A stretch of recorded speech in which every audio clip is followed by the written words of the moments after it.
This week on the West Block.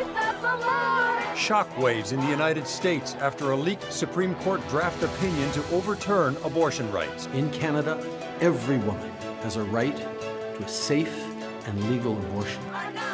But how will the government address lack of access in many parts of the country? We'll speak to the Minister of Families. You did not even go to the trucker protest. Cannot make laws and break laws. And censorship you would expect from Justin Trudeau, but instead we're getting it from this Liberal. Conservative leadership candidates square off in their first unofficial but very heated debate. Former leadership candidate and cabinet minister Peter MacKay weighs in. And if you want to get it done, you have one choice. That's job number one, defeating Doug Ford. Doug Ford doesn't have the capacity to lead this province. Ontario voters head to the polls June 2nd. A race to win and could be a race for second. It's Sunday, May 8th, and this is the West Block.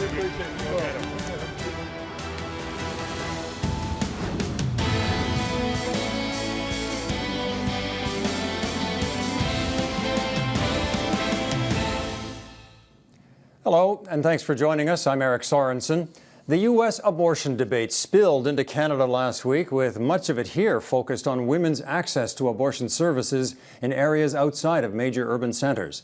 The Liberal government has promised to expand access, but when and how? We're joined now by Karina Gould, the Minister of Families, Children and Social Development. Ms. Gould, thanks for joining us. First question, do you agree that there is not enough access to abortion services in this country? First of all, let me just say that I think what happened on Monday in the United States with the leak of the proposed draft proposal when it comes to Roe versus Wade is something that is very alarming. And what we need to be ensuring here in Canada is that we are protecting that access. That's number one.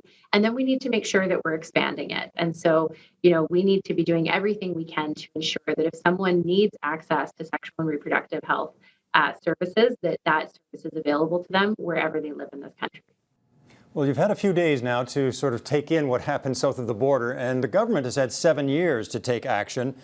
Are you committed to increase an access to abortion in that case? And if so, how will you do it? Well, we've already taken a number of steps, and let's be clear, the first thing we have to do is protect it, because just like in Canada, we're not immune to the forces that want to limit or restrict a woman's right to access abortion services in Canada. In fact, in the House of Commons right now, there are a number of Conservative MPs that voted just last year to restrict a woman's right to access abortion. So we have to first of all, stand up and protect it. We've already taken action through the Canada Health Act in New Brunswick, for example, where they limited women's rights to access surgical abortions. And so we held back some of the Canada Health transfer as a result. And we'll continue to do that across the country if necessary. There are Conservative premiers in this country right now who are taking steps, whether it's in New Brunswick to limit access, or whether it's in Ontario, where Premier Doug Ford actually overturned a law that would have protected healthcare providers and patients seeking sexual health and reproductive services from being the targets of protests. That buffer zone, that law that was put in place, one of the first things he did was overturn it. So we still have work to do here in this country, but that's absolutely the work that we're committed to doing at the federal level. Your partner in governing, Jagmeet Singh, says suggests it's a lot of talk and no real action. And I'm not hearing from you any specifics as to what are you going to do next to address the fact that there is not access everywhere. Even in New Brunswick, which you mentioned, it's not like there's suddenly an increase in access. Well, but so we have to remember that it's provinces and territories that provide healthcare services. But that's why we're using the tools available at the federal level. So the Canada Health Act, for example, we held back funding in New Brunswick. We also held back funding in Ontario just this March. We are using the tools that we have at the federal level.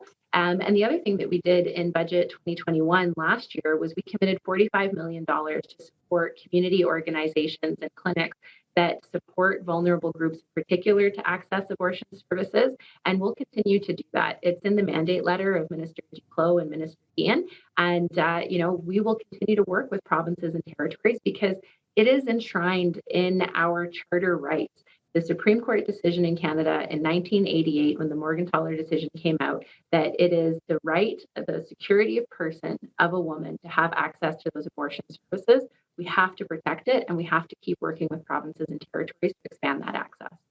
Specifically, would you consider free birth control to assist young people in, not getting pregnant in the first place?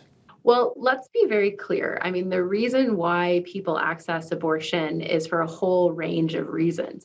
And birth control is not 100% effective. That doesn't mean that we shouldn't do everything we can to support people who choose to use birth control to access it. But I think we have to be clear that, it's not always because someone's not using birth control that they're seeking access to an abortion. So I think we just have to make sure that that's there, and we need to support people no matter what the reason is that they need to access these services.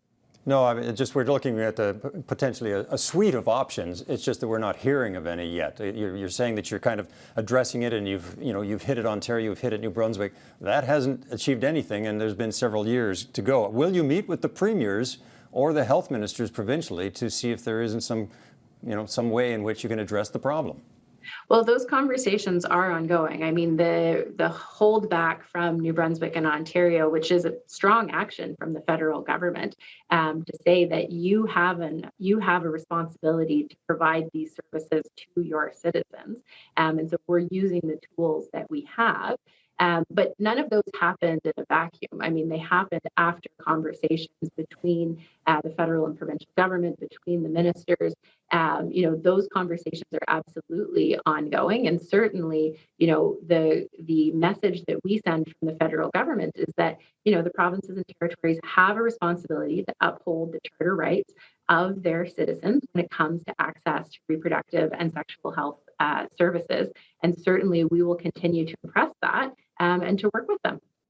There's a real possibility that young American women are going to be coming across the border to get access to abortion services here. You've indicated that Canada would be open to that.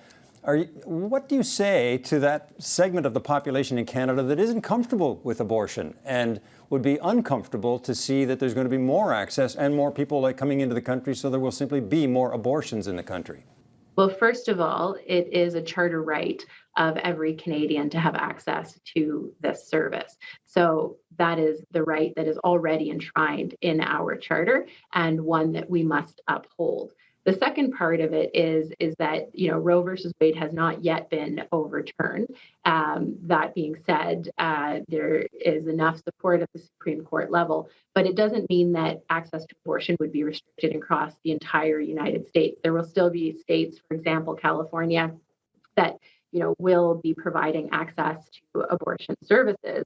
And so it's unlikely that for a lot of Americans, Canada will be the first choice in terms of where they're coming. Okay. But we would not turn someone away. They would still have to pay out of pocket because they're not covered by our provincial health insurance programs. But the fact of the matter is that you can criminalize or make abortion illegal, but you're not going to stop abortions. All you're going to stop is safe abortions, and you're going to stop saving lives. So, the fact of the matter is every year there are 25 million unsafe abortions that happen around the world.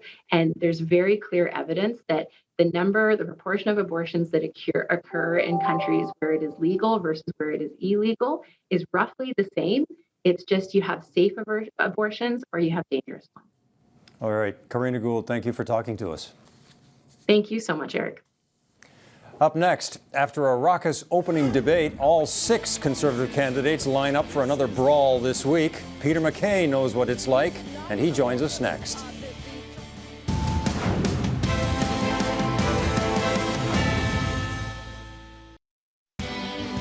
You're watching the West Block on Global. The average trucker has more integrity in his pinky finger than you had in your entire scandal-plagued Liberal cabinet. But Mr. Poilievre, during that period, supported an illegal blockade. You cannot make laws and break laws. That was a heck of a debate last Thursday among 5 of the 6 Conservative leadership candidates. And who better to talk about where this is going than a former leader of the Progressive Conservatives, former cabinet minister, and a former candidate for the Conservative Party leadership, Peter MacKay. Peter, great to have you. The elbows were up. It was not always civil. Was that debate good for the party?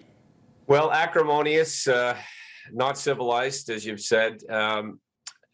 In short, no, I don't think that portrays the image that people are looking for in political leadership.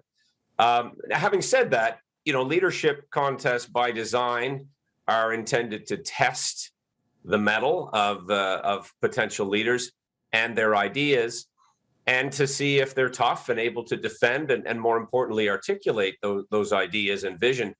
But when it becomes personal, when you see some of the, really pointed, kind of nasty exchanges on display in that debate, I don't think it bodes well. And I frankly, I don't think the overall public impression of Canadians is positive. It is not assigned to any political party. It's just simply off-putting. So, one of the big questions here for the party is electability. The party has lost 3 elections in a row. Pierre Poilievre seems to be the front runner.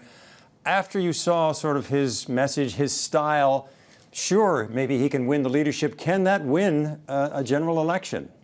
Well, I think that is the biggest question that the membership have to ponder. As you framed it, it is what type of leader is electable in the general public, in a general election. Now, that election may not come until 2025, so some would argue that the new leader is going to have a significant period of time to craft themselves, possibly even recreate some of the image or the narrative. But in essence, those areas, particularly urban centers, places like Atlantic Canada, where I am, Quebec, most certainly, those are areas where the Conservative Party has to make inroads if they want to form a government. And let's never lose sight of that fact. It's about competitiveness in the next general election. I think that Conservatives have to be, frankly, quite concerned about. 3 elections, a possible 4th electoral loss is very hard to swallow for members of this party. Jean Charest kind of reminded a lot of us of what he is capable of as an orator and a debater. Does he scare the Liberals the most, do you think, if it came down to that kind of question? Or is that something Conservative members are going to consider? Well, I think yes, frankly, to both. I think that's certainly something that they are considering, who's most electable, who is going to give us the competitive edge. Jean Charest is a known commodity. Arguably, all of the candidates before the membership are known and will be more known by the date that they're elected. And then we'll have this period that I mentioned earlier. Jean Charest is an interesting candidate because he was in federal politics, of course, for a significant period of time, a minister in the Mulroney government, then a leader of the Progressive Conservative Party, then was pulled into or called to action to go back to his home province of Quebec, become the Liberal leader, uncontested at that time, and then become premier, although he lost his first election. And then he has a 10-year record as a premier. It's interesting to note, Eric, as you would know, following these matters closely, no provincial premier has ever become the Prime Minister of Canada. And Jean Charest makes a compelling case and mentioned that, in fact, in the debate. And so he certainly has a lot more to answer for in some ways, and a lot of previously held positions and current positions to defend. Other candidates, Pierre Poilievre, I worked with in Ottawa as well. He was part of the Harper government, so has those positions and record to defend as well. So as the front runners, they are very different in many ways, and that was on full display in the debate. But let's not forget the process itself. The membership sales, critically important phase, the persuasion phase, as it's sometimes called, and then there's the dynamic of this down ballot support, as we saw in the last leadership contest. This is critical. And is there actual or perceived alignments between the candidates? All of that to say, Eric, is this race is far from over. We don't know what the final voting pool number will look like. And so I think this first debate was really the proverbial shot across the bow for candidates to maybe make an early impression. But there is a lot, and I would suggest the majority are still undecided. We hardly have time to touch on the others, like Leslyn Lewis, Patrick Brown. Among the other candidates, is there somebody you're looking for to be able to pierce what last Thursday seemed to be just sort of a two-person debate? Well, one of the individuals who came across, I thought, in a very calm and deliberate way was Scott Aitchison. He in fact called out the party. Is this what Canadians want? He said, in essence. Leslyn Lewis, I think, is leaning in more, taking perhaps a more aggressive stance, going after Poilievre on some of his positions. And Roman Baber is, the classic sort of underdog in a way, although I thought he conducted himself very well, also presented a more measured and thoughtful voice. He has a compelling story as someone who came to Canada from Russia as a teenager and has really, I think, excelled and lived the Canadian dream, as he puts it. And so I think that, we have a lot of quality candidates and some very interesting ideas that are yet to be fleshed out in the course of the campaign. So we finished the entry level stage. Now we're into the frantic and arguably most important element, and that is membership sales and getting support at least into position to vote for us. One thing to keep in mind, Eric, it's not how many memberships you sell, it's how many people actually mark the X. That is sometimes overlooked. Peter, I'm sure we'll want to check in with you again. It was great talking to you. Thank you, Eric. Great talking to you. Up next, the Ontario election campaign is off and running. The big question, can anyone beat Doug Ford? Two Queen's Park journalists will break down the race. Next.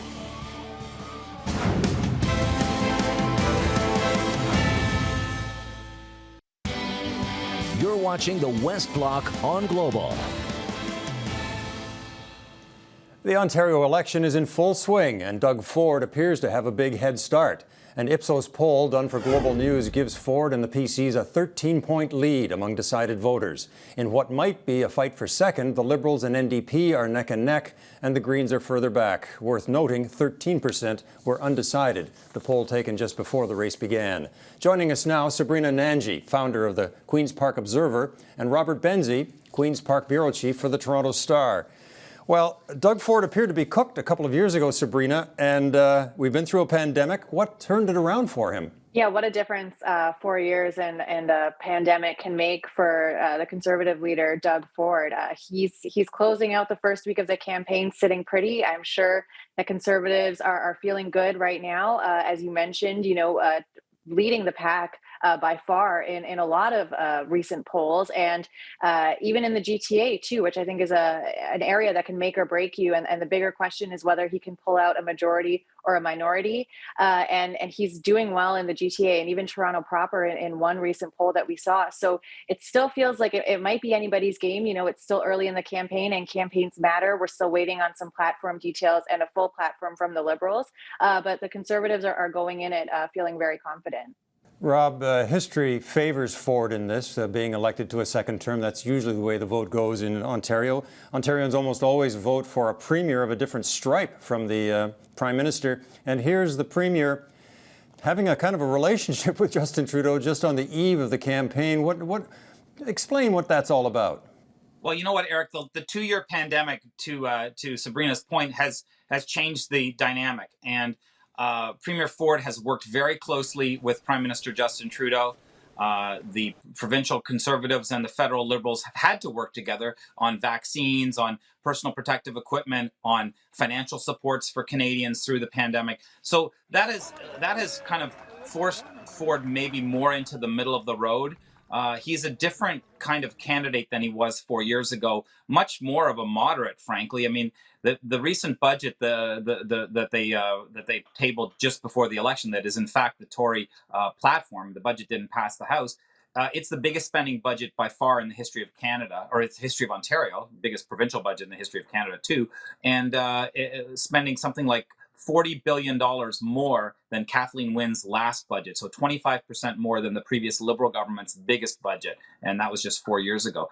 It's a big spending conservative government. It's not your kind of Mike Harris cut taxes, cut spending type of regime. So, Sabrina, where does that leave the opposition parties? It feels like a fight for second, or maybe a desperate fight not to finish third. Yeah, I think the more interesting race here is who's going to form official opposition. We've seen the Liberals kind of overtake the NDP in some polls. Of course, politicians love to say the only poll that matters is the one on election day, and there's still a lot of time to go. But I think it speaks to a strong Liberal brand in Ontario. And we kind of saw that in the last federal election in September, too, where Ontario voted overwhelmingly in favor of the Trudeau Liberals. So that puts, Liberal leader Stephen Del Duca in an interesting position. Not a lot of folks know him, and we can kind of see the party start to define him a little bit more. They've put out some campaign advertising, painting him as a bit of an everyman. He's cracking dad jokes with his two daughters. He's cooking in the kitchen with his wife. He's getting personal and speaking about losing his brother. So I think he's even got some self-deprecating jokes about maybe his lack of charisma. So I think, he's also got a lot of political baggage to overcome too. And we've seen his opponents try to define him before the party does it themselves for the electorate. They've been tying him to Kathleen Wynne's more unpopular decisions. So, Rob, over to you on Andrea Horwath. Well, this is her fourth kick at the can, Eric. She's been the New Democratic leader since 2009. And in each election, she's done better and better. She took them from 20 seats before 2018 to 40 seats. But can she get the additional 23, 24 seats that she needs to have a majority government? That remains to be seen. The polls suggest that they have a problem against the Tories in some regions of the country and against the Liberals in other regions of the country.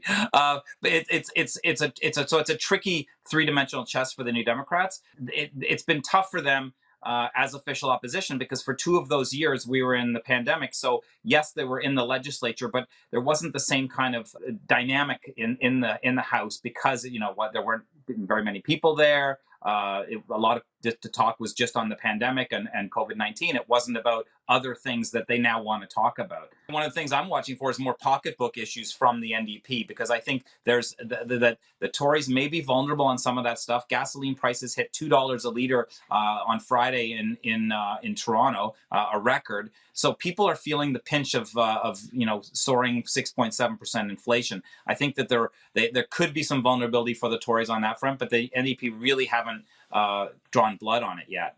Well, we're out of time, but there's a lot to watch for, so I know you guys will be on top of it. Thanks very much for talking to us today.